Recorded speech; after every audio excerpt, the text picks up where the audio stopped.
बिस्मिल्लाहिर्रहमानिर्रहीम। अस्सलाम वालेकुम। आज बनाने जा रही हूँ ग्रीन चटनी, बहुत ही स्पेशल और मज़ेदार टेस्टी। तो आप इसको फ़िश के साथ भी इस्तेमाल कर सकते हैं और किसी भी खाने के साथ आप इसको ले सकते हैं। बहुत मज़े की बनती है। तो चलें इसको बनाना स्टार्ट करते हैं। 3 हरी मिर्चें लें, 2 टमाटर, सब्ज़ धनिया, पुदीना और हमने इमली का पल्प लेना है। तो चलें इसको अब एक मिक्सी में डालते हैं। सबसे पहले टमाटर आप रफली चॉप करके उसमें डाल दें जग में।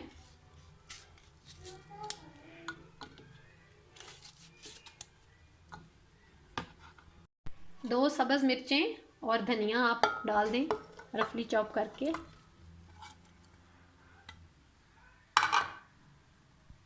पुदीना डाल दें।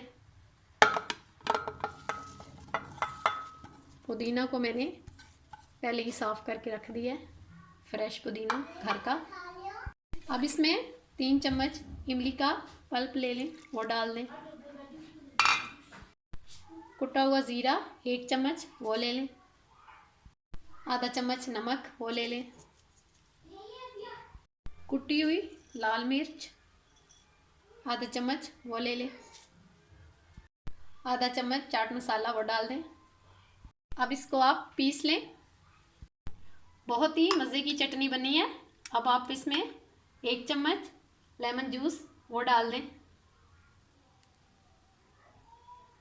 और इसको मिक्स कर लें। ये आप फ़िश के साथ और घर में अगर कोई भी आप दाल सब्ज़ी कुछ भी बनाएं, आप उसके साथ इसको ले सकते हैं। और आज की अगर आपको ये मेरी रेसिपी अच्छी लगी है तो मेरी वीडियो को लाइक करें, और अगर आप मेरे चैनल पर नए हैं तो मेरे चैनल को सब्सक्राइब करें। ओके, अल्लाह हाफ़िज़।